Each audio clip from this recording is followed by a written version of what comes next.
Hi, പുതിയൊരു വീഡിയോയിലേക്ക് സ്വാഗതം. ഞങ്ങൾ പ്രവാസികൾക്ക് നമ്മുടെ ഒരു വർഷകാലം നമ്മൾ അവിടെ പ്രവാസിയായിട്ട് ജീവിക്കുമ്പോൾ നമ്മുടെ ഒരു എപ്പോഴും മനസ്സിലുള്ള ഒരു സ്വപ്നം എന്ന് പറയുന്നത് നമ്മുടെ നാട്ടിലേക്ക്, നമ്മുടെ ഒരു ഡെസ്റ്റിനേഷൻ എന്ന് പറയുന്നത് എപ്പോഴും നമ്മുടെ നാടായിരിക്കും. നാടെന്ന് പറഞ്ഞാൽ നമ്മുടെ സ്വന്തം വീട്. അത്രയും കംഫർട്ടബിളും ഒരു കംഫർട്ട് സോണും ഒരു സേഫ് സോണായിട്ട് ആർക്കും വേറൊരു സ്ഥലം ഉണ്ടാകത്തില്ല. ഞങ്ങളും ഞങ്ങളുടെ വെക്കേഷനായിട്ട് ഞങ്ങൾ വന്നതാണ്. അപ്പോൾ ഞങ്ങളോർത്തു എന്നാൽ പിന്നെ നമുക്ക് വീട്ടിലെ കാര്യങ്ങളൊക്കെ ഒരു ചെറിയ ഹോം ടൂർ പോലെ ഒരു ചെറിയ വീഡിയോ ചെയ്തേക്കാം. ഇത് വേറൊരാൾ കാണുക എന്നതിനേക്കാളും കൂടുതൽ ഞങ്ങൾക്കും ഇതൊക്കെ കഴിഞ്ഞ് തിരിച്ചു പോകുമ്പോൾ ശരിക്കും ഇതൊക്കെ നമുക്ക് പിന്നെ ഒന്ന് കണ്ട് ആസ്വദിക്കുക എന്ന് പറഞ്ഞാൽ ഒത്തിരി സന്തോഷമുള്ള കാര്യമാണ്. ചെറിയ ചെറിയ കാര്യങ്ങൾ പോലും നമുക്ക് അവിടെ ഉണ്ടാകുന്ന ചെറിയ ചെറിയ കുരുമുളക്, നമ്മുടെ പറമ്പ്, അങ്ങനെയൊക്കെയുള്ള കാര്യങ്ങളൊക്കെ, പ്രത്യേകിച്ച് നമ്മുടെ സ്വന്തമായിട്ടുള്ള സ്ഥലങ്ങളും ഇങ്ങനെയുള്ള കാര്യങ്ങളൊക്കെ കാണുമ്പോൾ നമുക്ക് വലിയ സന്തോഷമാണ്. നമ്മൾ ഈ ചെറിയ ഒരു മുറിനകത്ത് മീൻസ് ഒരു ഡബിൾ ബെഡ്റൂമൊക്കെ പുറത്ത് താമസിക്കുമ്പോൾ നമ്മളിവിടെ വന്നു കഴിയുമ്പോൾ നമ്മുടെ മക്കൾക്ക് പോലും ഒത്തിരി സന്തോഷമാണ്. ഇത്രയും സ്ഥലത്ത് ഓടി കളിക്കുക, ഇങ്ങനെയുള്ള കാര്യങ്ങളൊക്കെ കാണുക.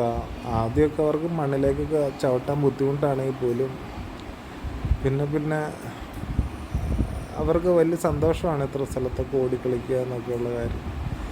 ഇതെല്ലാം ഈ പറമ്പെല്ലാം മെയിൻറ്റെയിൻ ചെയ്യുന്നതും അത് ഓരോ കാര്യങ്ങൾ വളമിട്ട് വളർത്തി അതിൻ്റെ ഫലങ്ങളൊക്കെ എല്ലാം ഉൽപ്പാദിപ്പിക്കുന്നതൊക്കെ അത് എല്ലാം നമ്മുടെ പപ്പയുടെയും മമ്മയുടെയും ഒരു പ്രത്യേക എഫേർട്ടാണ് കേട്ടോ. ഇതിനകത്തുള്ള ഓരോ കാര്യങ്ങൾ ഇപ്പോൾ കണ്ട ഈ കപ്പ, ഇത് കാന്താരി, പറമ്പുകൾ ശരിയാക്കിയിട്ടേക്കണേ, അങ്ങനെ ഓരോ കാര്യങ്ങൾ അവരുടെ ഒരു സമയം പോക്കും അവരുടെ സന്തോഷമൊക്കെയാണ് ഈ പറമ്പിലെ ഓരോ കാര്യങ്ങളും. ഇതിപ്പോൾ ഉണ്ടോ, നമ്മൾ വരുന്നതെന്ന് അറിഞ്ഞിട്ട് അവരെല്ലാം പെയിൻ്റൊക്കെ അടിച്ച്, വീട് പെയിൻ്റ് അടിച്ച് നമ്മൾ വരുന്നതിന് ഒരുക്കമാണ്. അവർക്കും ഈ ഒരു മാസം എന്ന് പറഞ്ഞാൽ വലിയ സന്തോഷമുള്ള കാര്യമാണ്. അവർ ഈ ഒരു വർഷക്കാലം മുഴുവൻ ഇങ്ങനെ കാത്തിരുന്ന് അവരുടെ ഒരു എന്നാ പറയണ ഒരു ഫെസ്റ്റിവൽ സീസണാണ് ശരിക്കും പറഞ്ഞാൽ ഈ ഒരു 1 മന്ത് ടൈം, നമ്മുടെ ഈ ഒരു വെക്കേഷൻ്റെ ടൈം. അപ്പോൾ അങ്ങനെ ഇതാണ് നമ്മുടെ വീട്. ഷീറ്റൊക്കെ സൈഡിലിട്ട് അങ്ങനെ ആക്ച്വലി മുകളിലും കൂടി പതുക്കെ ഷീറ്റ് അടിക്കണം എന്ന് വിചാരിക്കുന്നു. കാരണം നമുക്ക് മുറികളുടെ കുറവുണ്ട്. അപ്പം മുറികൾ മുകളിലൊരെണ്ണം വേണം, 1-2 വേണം. പിന്നെ വീടിന് ചൂട് കുറയും. അപ്പം അങ്ങനെയുള്ള ആവശ്യങ്ങൾക്കൊക്കെ ആയിട്ട് പിന്നെ ഹന്നയൊക്കെ സൈക്കിളെടുത്ത് തകർത്തുകൊണ്ടിരിക്കുകയാണ്. അങ്ങനെ ഇതാണ് ഞങ്ങളുടെ വീട്. അത് ഞങ്ങളുടെ പട്ടിക്കുട്ടിയുടെ ഇതാണ്. പട്ടിയുടെ പേര് ബ്രൂണി. ഇതൊക്കെ പപ്പയുടെ ഓരോ കൃഷികളാണ് കേട്ടോ. ഇഞ്ചി കൃഷി, അങ്ങനെ ഓരോ കാര്യങ്ങളൊക്കെ ആയിട്ട് വീടിൻ്റെ സൈഡിൽ തന്നെയാണ്. ഇതുകൂടാതെ നമുക്ക് വേറൊരു പറമ്പിൻ്റെ കൂടി ഉണ്ട്. അതിൻ്റെ വീഡിയോ നമ്മൾ എടുത്തിട്ടുണ്ട്.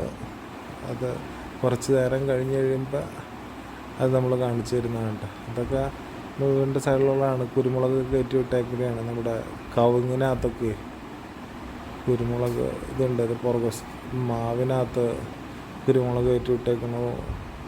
ഇപ്പുറത്ത് മാങ്ങ, ഇപ്പുറത്ത് കുരുമുളക്, എല്ലാം ഒരു കുടക്കീഴിൽ എന്നൊക്കെ പറയണേക്കിട്ട് ആ ഒരു രീതിയിലാണ് സെറ്റ് ചെയ്തേക്കാണ്. മാങ്ങയ്ക്ക് പ്രാവശ്യം ഉണ്ടായിട്ടുണ്ട് അത്യാവശ്യം, കുഴപ്പമില്ല. അങ്ങനെയൊക്കെ ഇതുണ്ടോ, ഇത് പൂത്തിട്ടുണ്ട്. ഇപ്പം എല്ലാം പൂത്തൊന്നും കിട്ടത്തില്ല കേട്ടോ. എന്നാലും ഇപ്രാവശ്യം അത്യാവശ്യമുണ്ട്, വലിയ കുഴപ്പമില്ല. ഇങ്ങനെ എല്ലാ തരത്തിലുള്ള സാധനങ്ങളും ഉണ്ട് പറമ്പിനകത്ത്. പപ്പ ഓരോന്നോരോന്നൊക്കെ നട്ടുപിടിപ്പിച്ചിട്ടേ എല്ലാ സാധനങ്ങളും ഉണ്ട്. നമ്മുടെ വീടിനകത്തുനിന്ന് ഒരു 100 മീറ്റർ മാറി നമുക്കൊരു പറമ്പുണ്ട്. അപ്പോൾ നമ്മളങ്ങോട്ടേക്ക് പോകുന്ന സീനാണ് ഈ കാണുന്നത്. മതിലൊക്കെ കെട്ടി ഇതിനകത്ത് മുഴുവനും സാധനങ്ങളാണ്, സ്റ്റാർട്ടിങ് ടു എൻഡ്. പല പല ഇത് മുഴുവൻ ഒരു പപ്പയുടെ സാമ്രാജ്യമാണ് കേട്ടോ. എല്ലാവിധ മരങ്ങളും ചെടികളും എല്ലാ സാധനങ്ങളും ഉണ്ട്. തെങ്ങിന്ന് തുടങ്ങി ജാതി, കപ്പ, കപ്ലങ്ങ എന്ന് വേണ്ട സകല സാധനങ്ങളും ഉണ്ട്. ഇതിൽ മൊത്തം മെയിൻറ്റെയിൻ ചെയ്യണ പപ്പയാണ്. ഒരു പുല്ലുണ്ടോയെന്ന് ചോദിക്കുക, എല്ലാ കാര്യവും പപ്പ വെട്ടി സെറ്റ് ചെയ്ത് നല്ലൊരു പറമ്പാണ് കേട്ടോ. ഉള്ളിലേക്ക് കയറുമ്പോൾ തന്നെ നല്ല സുഖമാണ്. കൊതുകുണ്ടെന്നുള്ളൊരു വിഷയമുള്ളൂ, അതല്ലാതെ വേറെ ഒരു പ്രശ്നമില്ല. ഇപ്പോൾ കാണിച്ചാണ് നമ്മുടെ ജാതിക്കായും പത്രിയൊക്കെ കാണിച്ച സംഭവം. ഇത് ഒരു ഇതിനകത്ത് അത്യാവശ്യം ഇഷ്ടംമാതിരി ജാതി മരങ്ങളുണ്ട്. കാണുന്നത് മുഴുവൻ ജാതി മരങ്ങളാണ്. അതുകൊണ്ട് നല്ല തണലും ഉണ്ട്, അതേപോലെ ഈർപ്പവും ഉണ്ട്. അപ്പോൾ ഈർപ്പത്തിൻ്റെയാണ് ഈ കൊതുകുകൾക്ക് അസുഖമാണ്. കൊതുകുകളുണ്ടാവും ചെറുതായിട്ട്. അപ്പം ഞങ്ങൾ അതിനകത്തുള്ള ഈ ജാതിക്കൊക്കെ കളക്ട് ചെയ്യാനുള്ള ചെറിയൊരു പ്ലാനാണ്. അതല്ലാതെ കവുങ്ങിൽ നിന്നുള്ള അടക്കമരത്തിൽ നിന്നുള്ള അടക്കകളും ഉണ്ട്. അപ്പോൾ അടക്കകളൊക്കെ പതുക്കെ പറക്കൊണ്ടിരിക്കണു. അതിപ്പോൾ ഉണ്ടാവും. നമ്മളിപ്പോൾ അത് ജാതിക്കാണ്. പിള്ളേർ പതുക്കെ ഇറിറ്റേറ്റഡ് ആയി തുടങ്ങി. കാരണം അവർക്ക് ഈ കൊതുകുകളൊക്കെ അവരെ കടിച്ചു തുടങ്ങി. അപ്പോഴത്തേക്കും പതുക്കെ അങ്ങോട്ടും ഇങ്ങോട്ടും ഓടിക്കളിക്കുകയാണ്. നിന്ന് കഴിഞ്ഞിട്ടുണ്ടെങ്കിൽ അപ്പം കൊതുക് അടിക്കും. അവസ്ഥയാണ്. ഓരോന്നായിട്ട് പതുക്കെ പിള്ളേരെ കാണിച്ചു തുടങ്ങണം. ഇതിപ്പോൾ നമ്മൾ തന്നെ ഇങ്ങോട്ട് വരൽ കുറവാട്ടോ, അത് വേറെ കാര്യം. ഇതാണ് ഇതെല്ലാം പപ്പ നല്ല ക്ലീനായിട്ട് എല്ലാം മെയിൻറ്റെയിൻ ചെയ്തിട്ടേക്കണെയാണ്. ആ ഫ്രണ്ടിൽ കാണുന്നതാണ് നമ്മുടെ മോട്ടോർ ഹൗസ്. വേനൽക്കാലത്ത് നമ്മൾ അവിടെ നിന്ന് മോട്ടർ അടിച്ചിട്ടാണ് ഇത് മുഴുവൻ നനയ്ക്കുന്നത്. കണ്ട പയർ കയറ്റി വിട്ടേക്കണ. നമുക്ക് ഇഷ്ടംമാതിരി പയർ കിട്ടും കേട്ടോ. ഇങ്ങനെ പപ്പ നല്ല ഓർഗാനിക്കായിട്ടുള്ള വിഷമൊന്നും ഇല്ലാത്ത നല്ല സാധനം കിട്ടും. നമുക്കത് കഴിക്കുമ്പോൾ തന്നെ മനസ്സിലാവും നമുക്ക്. ഇത് വേറെ പടവലങ്ങയാണെന്ന് തോന്നുന്നുണ്ട്. അല്ല, പാവലാണ് ആ സംഭവം. അതല്ല, അത് ഓരോന്ന് ആണോ പുതിയ ചെറുതുണ്ടാവണം. അതല്ലാതെ പയറും അതിനകത്ത് കയറ്റി വിട്ടിട്ടുണ്ട് കേട്ടോ. അപ്പുറത്ത് വാഴയുടെ ഇലയെല്ലാം വെട്ടിയിട്ടേക്കണുണ്ടോ വളമായിട്ട്. രാവിലെ ഒരു 5 മണി 6 മണിയാകുമ്പോൾ പപ്പ ഇങ്ങോട്ടേക്ക് ഇറങ്ങും എല്ലാ ദിവസവും. 8 മണിയാണ്. ആ കിണറിൽ നിന്നാണ് വെള്ളം മുഴുവൻ അടിക്കൽ. ഇതിൽ കൂടെ അടിച്ച് ഓരോരോ ചെടിയുടെ ഇലയ്ക്ക് വേനൽക്കാലത്ത് നമ്മൾ പ്രത്യേകിച്ച് സ്പെഷ്യലി ജാതിയാണ് നമ്മൾ നന്നായിട്ട് നനയ്ക്കേണ്ടത്. ജാതി നനച്ചില്ലെങ്കിൽ നമുക്ക് കായ കിട്ടത്തില്ല. വെള്ളമുണ്ട്, അത്യാവശ്യം വെള്ളമുണ്ട് ഇതിനകത്ത്. പ്രത്യേകിച്ച് ഇപ്പോൾ കനാലിൽ. അപ്പം നമുക്കിപ്പോൾ ഇച്ചിരി അപ്പുറം മാറി ഒരു കനാലുണ്ട്. അപ്പോൾ കനാലിൽ വെള്ളം വരുമ്പോൾ ഇതിനകത്ത് നല്ല വെള്ളം ഉണ്ടാവും. അങ്ങനെ മറ്റേ അടയ്ക്കാമരമൊക്കെ അത്യാവശ്യം നന്നായിട്ട് പൊങ്ങിയിപ്പം. ജാതിയുടെ അടിയിൽ വളമിട്ട് വെക്കണുണ്ടോ മറ്റേ. എന്നിട്ട് അതിൻ്റെ മുകളിൽ മറ്റേ തെങ്ങിൻ്റെ മടൽ എല്ലാം വെച്ച് കവർ ചെയ്തിട്ടിട്ട് അങ്ങനെ. ഇത് മൊത്തം നമുക്ക് പറമ്പട്ടെ. ഇതിനകത്ത് വേറെ കൺസ്ട്രക്ഷനൊന്നുമില്ല, മോട്ടോർ പമ്പ് മാത്രം. ഇടയ്ക്കിടയ്ക്ക് നമ്മൾ കപ്പ നട്ടിട്ടുണ്ട്. വെയിലുള്ള സ്ഥലം നോക്കിയിട്ട് കപ്പയും ഈ പറയണ കൂട്ട് എല്ലാ സാധനങ്ങളും ഉണ്ട്. പുതുതായിട്ട് അടയ്ക്കാൻ പോലെ നമ്മൾ നട്ടിട്ടുണ്ട്. നമ്മളെന്ന് പറയുന്നത് പപ്പയായിട്ട് ഇതിൻ്റെ എല്ലാത്തിൻ്റെ ആളോ. പപ്പയുടെ ഒരു ഇതാണ് ഇത് കംപ്ലീറ്റ്.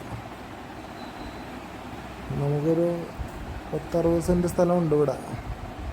ഇടയ്ക്ക് കപ്പ നട്ടേക്കണു. അങ്ങനെ ഇവിടെ വരെയാണ് കേട്ടോ നമ്മുടെ സ്ഥലമുള്ള. ഇനിയിപ്പോൾ ബാക്കോട്ട് വേറെയാണ്. അത് നമ്മുടെ ആൻറ്റിമാരുടെ തന്നെയാണ്. പക്ഷെ അവിടെ ഇച്ചിരി താഴ്ന്ന സ്ഥലമാണ്. അപ്പോൾ അതുകൊണ്ട് ഇവിടെ കൃഷിക്ക് അത്ര ബുദ്ധിമുട്ടല്ല. പിന്നെ അവിടുന്ന് വെള്ളം പോലും ഇച്ചിരി ബുദ്ധിമുട്ടാണ്. അപ്പോൾ അതുകൊണ്ട് അവിടെ അധികം നമ്മൾ ശ്രദ്ധിക്കാറില്ല. ബാക്കി ഇവിടെ എല്ലാം അങ്ങനെ പിള്ളേരെല്ലാം നന്നായിട്ട് കൊതി പഠിക്കുന്നുണ്ട്. പിള്ളേരെല്ലാവരും വഴക്കുള്ള നേരത്ത് പോകാമെന്നും പറഞ്ഞു നമ്മൾ തിരിച്ചു പോന്നു.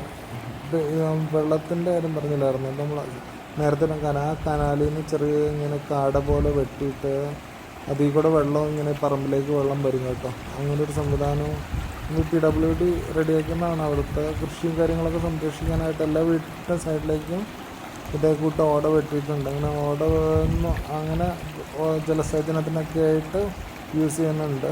വേനൽക്കാലത്ത് വെള്ളം കിട്ടും. നമുക്ക് വെള്ളം ഇല്ലാത്ത സമയത്ത് നമുക്ക് ഈ പറയുന്ന കൂട്ട് പറയുന്ന മോട്ടോർ ഹൗസിന് വെള്ളം അടിച്ചാൽ നമുക്ക് അങ്ങനെയും നനയ്ക്കാൻ പറ്റും. അത്യാവശ്യം നല്ല വെള്ളമുണ്ട്. കാരണം അതിന് ഇതിൽ കൂടെ നമ്മുടെ പട്ടിക്കൂടിൻ്റെ ബാക്ക് വശമാണ് കേട്ടോ നമ്മുടെ വീടിൻ്റെ ഫ്രണ്ട് അതിലൊക്കെ ഇട്ടേക്കണത്. ഇതെല്ലാം പെയിൻ്റ് അടിച്ച് നമ്മൾ വന്ന അറിഞ്ഞിട്ട് ഒക്കെ പെയിൻ്റ് അടിച്ചാണ്. പിന്നെ ഹന്നയുടെ ആദ്യ കുർബാനയും കൂടിയാണ് അപ്പോൾ അതിൻ്റെയും കൂടി ഉണ്ട്. കുരുമുളകിൻ്റെ പരിപാടിയാണ് പപ്പയും പിള്ളേരും കൂടി. രാവിലെ പപ്പ കയറി കുരുമുളക് കുറച്ചായിരുന്നു. അതിനിട്ട് പപ്പ അത് തിരിക്കാൻ തുടങ്ങിയപ്പോഴേക്കും പിള്ളേർക്ക് ഭയങ്കര സന്തോഷം. ഇതിനായിട്ടിരുന്ന് പണിയുന്നു. പപ്പയ്ക്ക് വലിയ സന്തോഷവും പിള്ളേർ ഇതൊക്കെ ഹെൽപ്പ് ചെയ്യുന്നത് തന്നെ. ഇതൊക്കെയാണ് അവധിയുടെ ഏറ്റവും വലിയ സന്തോഷം നമ്മുടെ ഈ പറയുന്ന വെക്കേഷൻ ടൈമിനകത്ത്. അപ്പം നിങ്ങളും ഇതൊക്കെ കണ്ട് എല്ലാവരും എൻജോയ് ചെയ്തു എന്ന് വിചാരിക്കുന്നു. നമ്മൾ മറ്റ് പുറത്തൊക്കെ പോകുന്നതിനേക്കാളും ഒത്തിരി നല്ലതാണ് ഇങ്ങനെയുള്ള കാര്യങ്ങളൊക്കെ.